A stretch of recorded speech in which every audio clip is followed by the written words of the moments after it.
Good morning and welcome to the final day of this mini tour. If you haven't watched episodes 1 and 2, then please do, because today will make total sense. Well, more sense. By the way, did I mention that I'm in Connemara?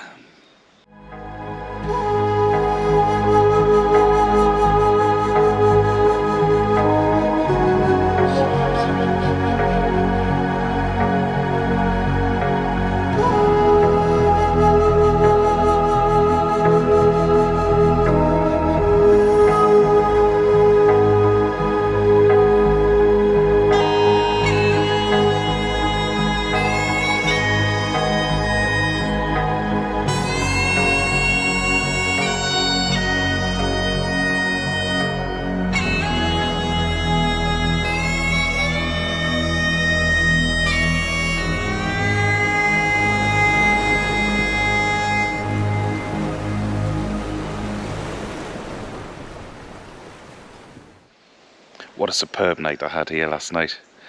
Now I really want to give you a little history of this place because, believe me, you need to stay here.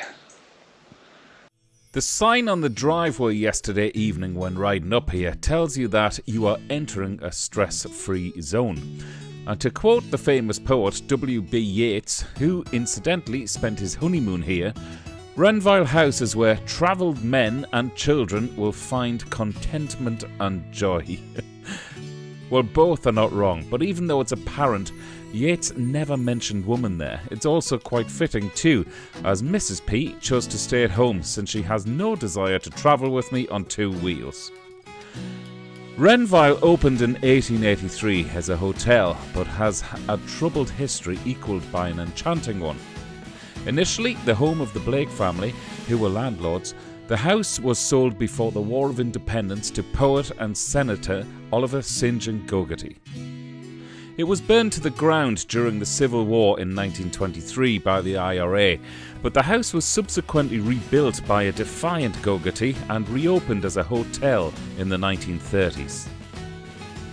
Fast forward to the 1960s, the dinner menu was designed to be served at 7:30, and it's still the same now.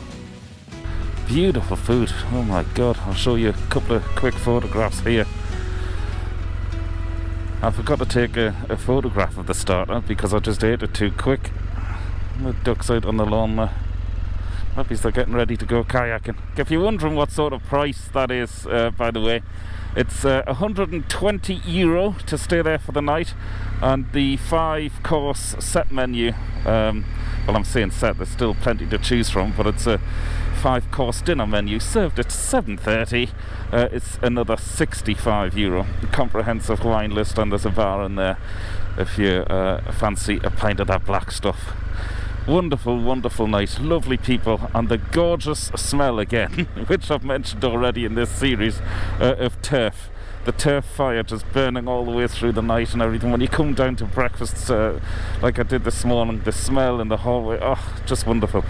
By the way, breakfast was equally as good as dinner last night. I had the smoked kippers with poached eggs this morning. Oh my god, I'm getting myself hungry again just thinking about all this. Love that place. Definitely recommend.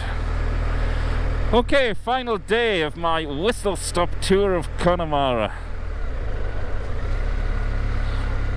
I hope you've enjoyed it so far, folks. I've had a ball. I've had a blast. Don't want to be too late today because I've got about a 3.5-hour ride back to where I live after I've filmed all the bits and pieces I want to see in Connemara. So, buckle up, sit tight, and let's get to our first stop.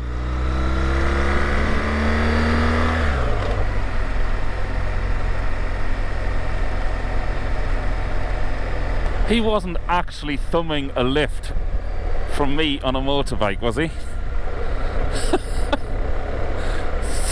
Sorry mate, I'll have to pass on that one. I think that's Diamond Hill, which I rode past yesterday. You wouldn't be getting much shine off the quartz on it today.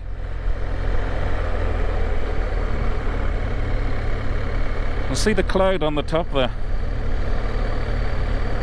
Oh look, there's a glimmer of brightness on the horizon over there. Weather forecast isn't too bad today, the odd couple of showers, but over in this part of the world, on the Atlantic, it can change in a heartbeat. It's still equally as beautiful in the rain, of course, but I just don't really fancy getting wet, especially when I've got to ride home tonight. But I do have an all-in-one bodysuit with me. The Alpine Stars one, €100. I've used it once. Lifesaver. Again, all of this stuff I carry as extras, it's all peace of mind.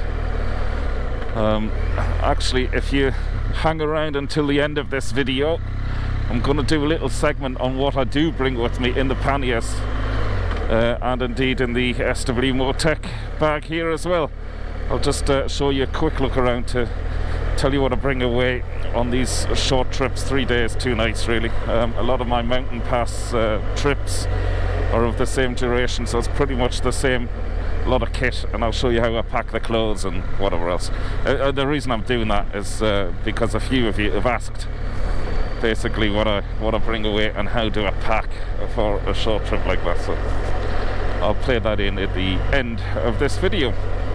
Okay, so left towards Leenane and Westport as well. That's another favourite place of mine in Ireland. Love Westport. I might take a visit there. Doubt I'll get it done this year because the weather is starting to close in now, and I don't really like riding motorbikes in the dark, not unless I have to. Been caught out again a couple of times, and actually, I've come to think of it, I don't think I've ever ridden this GS in the dark. I'm sure the lights on this will make it a bit easier. On the Aprilia, actually, the RS660, the lights on it are unbelievable. Reminds me of Scotland a lot, this landscape. That's another thing I'd love to do, which is on my list, the North Coast 500.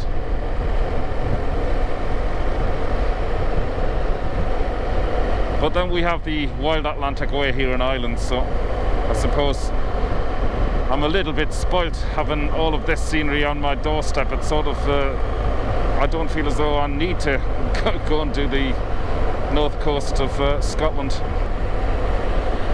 Look at the light there. Is that Diamond Hill, I wonder? Now I know why they say it shines like a diamond, because look at that now with the light hitting it.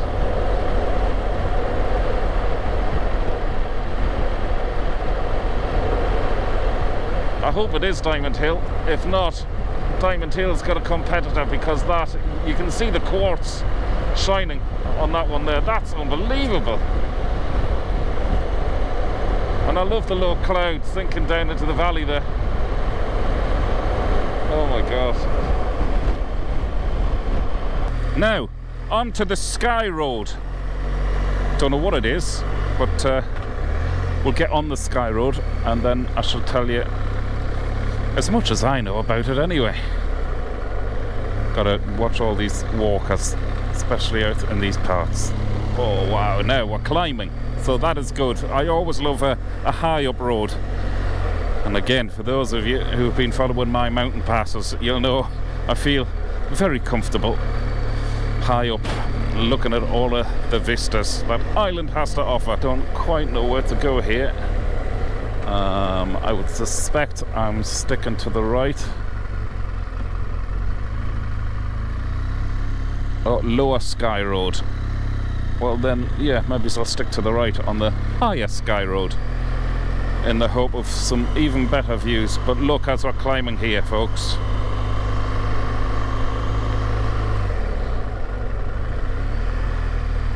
Oh, now we're talking. This is beautiful.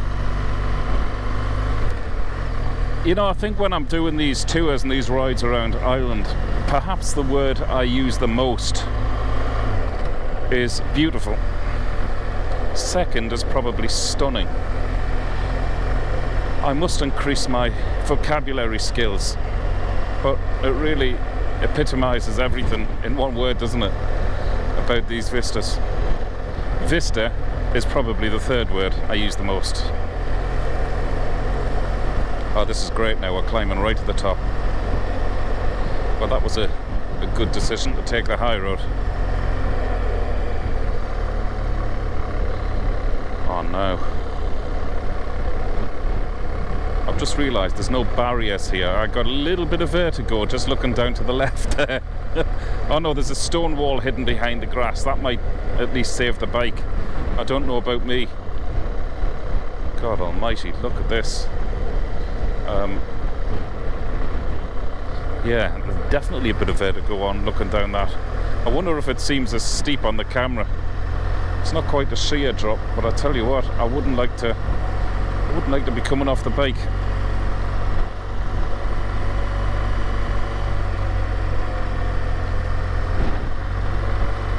This is amazing. Loads of cars up ahead of me. I wonder if there's a car park or something like that. Thank you, sir. I'll pull in and launch the drone because I'd love to see.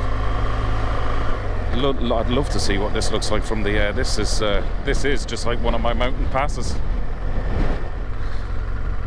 Still haven't seen a Connemara pony. Maybe that's one there. What do you reckon? Maybe that's part of the breed and they look a bit like a cow. Look, some more lovely ponies. What a photograph that is. And look at that, there's a car park viewing point right at the peak here, right at the head. So I'm definitely pulling in here. Sky Road.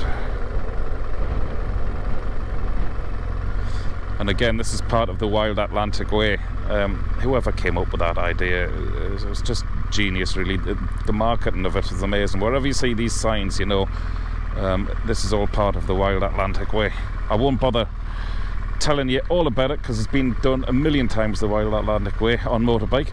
But one day, maybe, well, probably when I retire, because I find it hard enough getting time just to record these little videos. So maybe when I retire, I'll do the entire Wild Atlantic Way.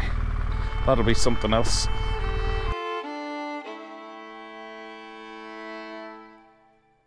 The Sky Road starts and ends in Clifton and heads out to the Kingston Peninsula. If you take the high road, then there's a car park, which is where I'm stopped at the moment, and the views are spectacular of this unspoilt but yet rugged landscape. The loop itself is 16 kilometres and many travel blogs say that it's a great walk, but believe me, you're safer in a car or a motorbike as there are no footpaths and these roads are tight at the best of times.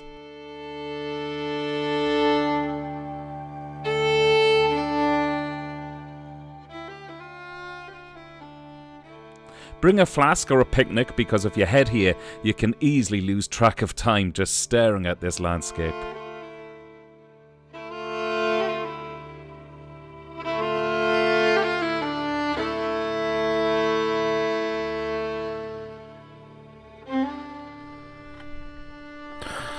Just noticed I need a service in 4,300 kilometers time. That's fine. I think I'll get this trip out of that. Alrighty, we're off, carrying on around the Sky Road. You know that thing when you pull away and just wondering if I've left like my gloves on my helmet? I know I haven't because I'm wearing them, but you know I left something else. It's a horrible feeling that every time I go to work in England I have to go on a ferry, you know, and I get upstairs on the ferry, just settle myself down nicely, lovely cup of coffee, and then think to myself, oh god, did I put the handbrake on in the car? So I don't know, maybe somebody can explain that. Anyway, this is one heck of a way to spend a day, isn't it, riding around this. Like I say, I've only ever heard of the Sky Road, never been on it. Well, if you're thinking about coming to Ireland, and I know, I mean, I really take so much from this when I was doing the mountain passes.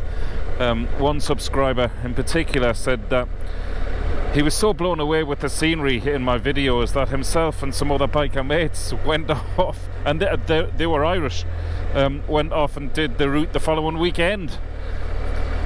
I think that was the Healy Pass. I was really touched by that. It's something else.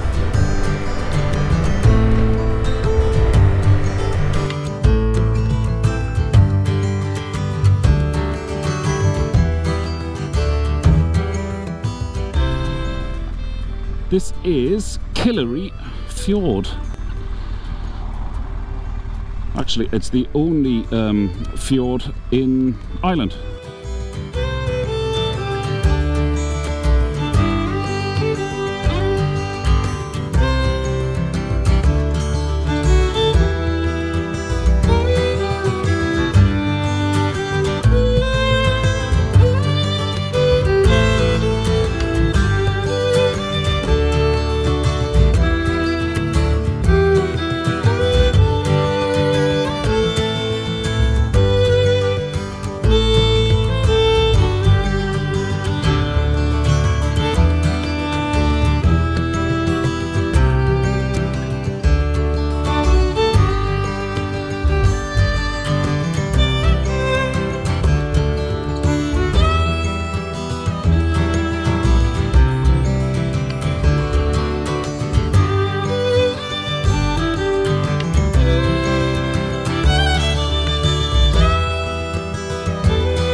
What a brilliant place to sit for a few minutes.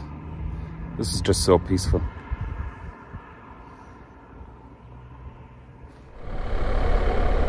Oh, a load of cyclists. Thank God they're going the other way. And I shall leave that little conversation there. Look at the little fishing boat out there. 2 guys on it. That's an even better way to spend your day than being on a motorbike, and I can't think of many things which would better this on 2 wheels, but yeah, I could really fancy that now. Looks like I'm gonna go up and ride past them. Can you imagine? There's a great series on television at the minute if you're in the UK and Ireland. Maybe you've seen it. It's Bob Mortimer and Paul Whitehouse. I think it's called Gone Fishing. BBC 2. Oh, it's just incredible programme. It's the best thing on TV at the minute. I love it. Ah, yes. No. Definitely fancy a bit of that.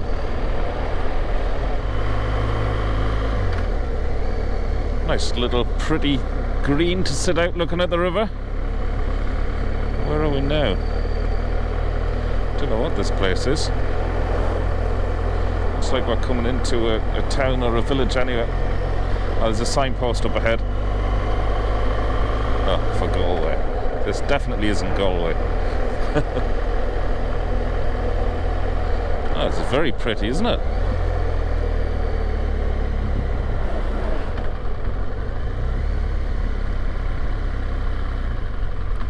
Where are we?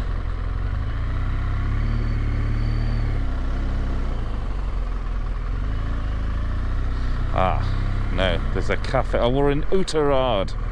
That's where we are. And there's a cafe. Guess what? This was just like, what do you call it when you're going through a desert? A mirage. Or an oasis. Anyway, whatever it is, I'm getting a coffee. Ah, ready for this. I'm tired today.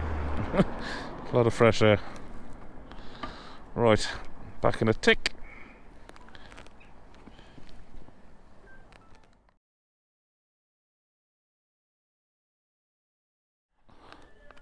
Well, that was absolutely gorgeous. Beautiful carrot cake. I can't actually ride past carrot cake, so I must have known. It was really, really well needed, that. Great little calf. Alright, just check behind me. It's letting me out.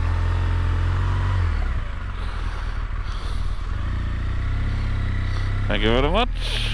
Thank you.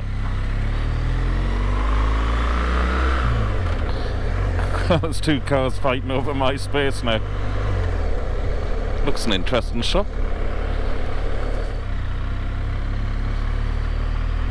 I can smell turf again. I bet you any money it's coming from that thatched roof pub.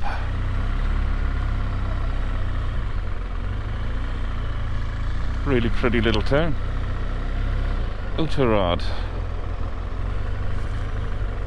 How am I doing on petrol? I'm alright. Famous last words. So one last little stop, Aughnanure Castle, before I bring this little series to a close. Gotta have a little look up here.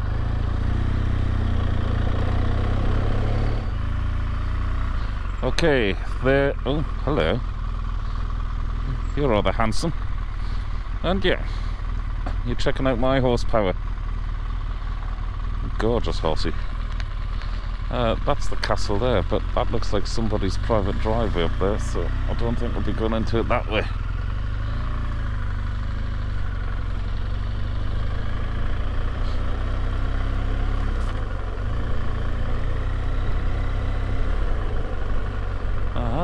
Car park.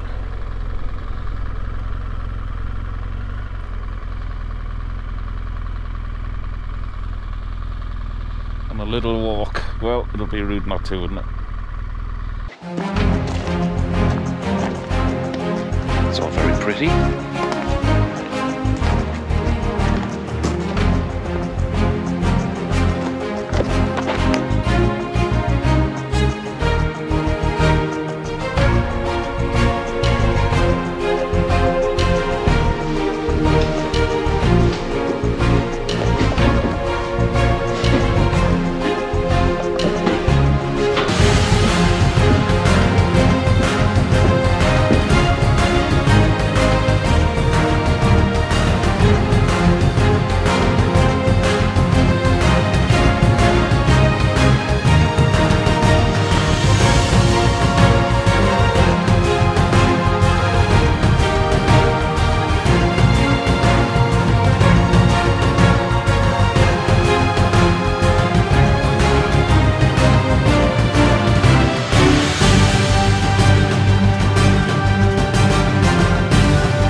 Yeah, this is that was my final stop on this little mini series to Connemara. I really hope you enjoyed it, folks, because I certainly did. God, I'm really misting up here. It's all those stairs inside the castle. Once again, thank you so much for coming along. It really does make it worthwhile having somebody to talk to. And as I keep saying, it gives me the kick up the backside I need to get out and make these little films. But yeah, well actually I'm saying this is the final thing. It's not quite, so if you want to stick around after I've rolled my little sting, I shall do a short piece telling you exactly how I pack for little trips and excursions like this. What I put in the panniers, camera wise as well as clothes wise. So that's coming up next. But once again, huge thank you for supporting my channel. If you're not a subscriber, please become one. And if you want to buy me a coffee, please buy me one. I'll probably convert it into a pint of Guinness and then say cheers to you afterwards. But really appreciate you watching this. Thanks a million, folks. So for the final time on this mini Connemara series, I'm Dave Perry. Really good TV. Over and out.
what about this for a backdrop to one of my videos?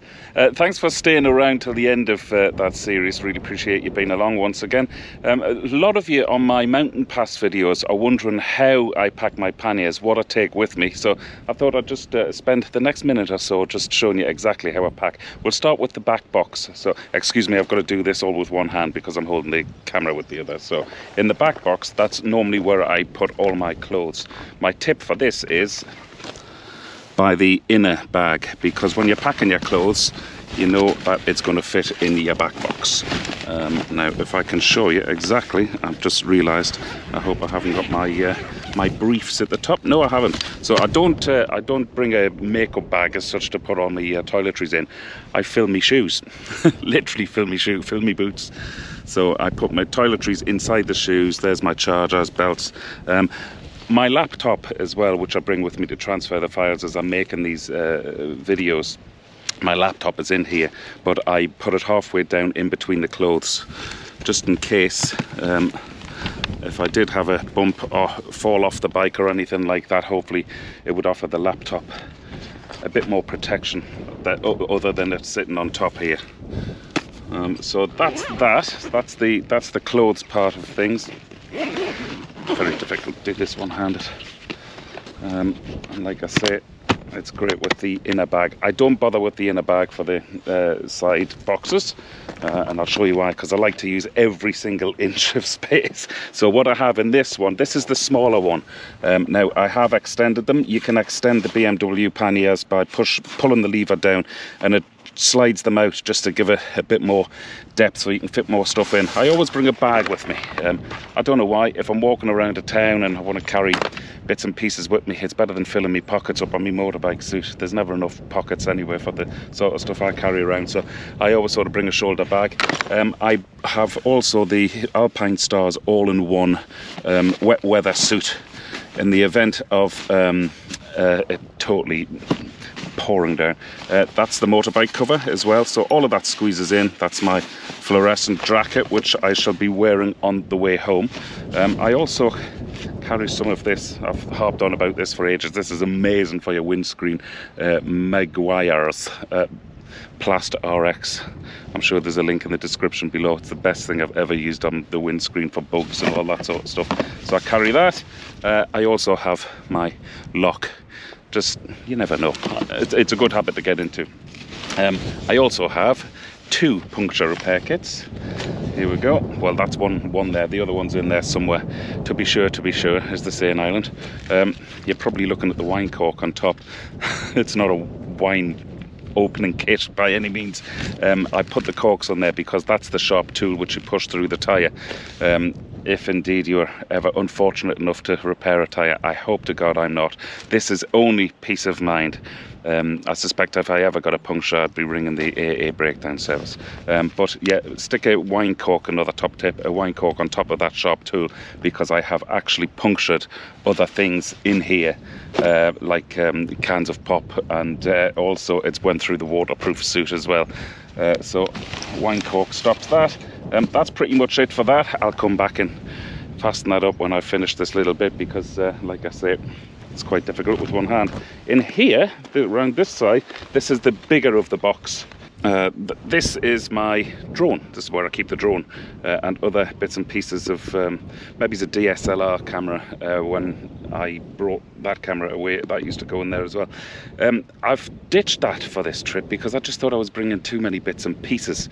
So I wanted to see if I could actually manage with the phone, the iPhone 13 Pro Max, let me get that right, for doing photographs. And I think I might have just been able to pare back on one bit of kit by not bringing the DSLR. God, this is awkward. Oh, there we go, very good. Now, the tank bag, this is the SW Motec City Pro. If I could, I'm sure it is the City Pro. You can get a bigger one, but the bigger one's too big. You can't even see the dashboard. So this is ideal for my purposes.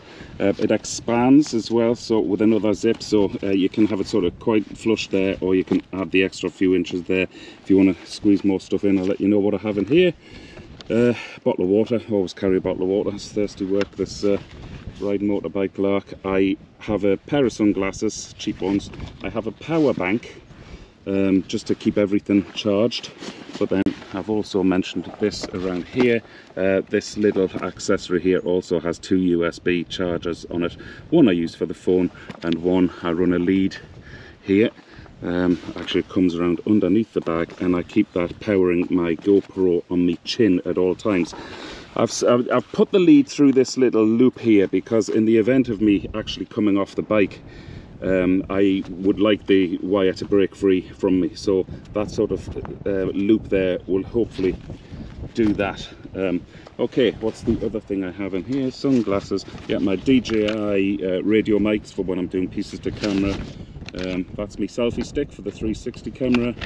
This is a sort of mini tripod which I put the GoPro on. You might remember I did shots of me at the Alcock and Brown monument, the tail fin, where I was walking around. Well, the camera was actually sat on this little thing. It's brilliant because it's a mini tripod and it's a selfie stick all at the same time. Another little tripod for my phone when I'm doing pieces to camera on the phone. I've just sort of realised that the video quality on the iPhone isn't great, so I'm going to be ditching that and sticking to the action cams from now on.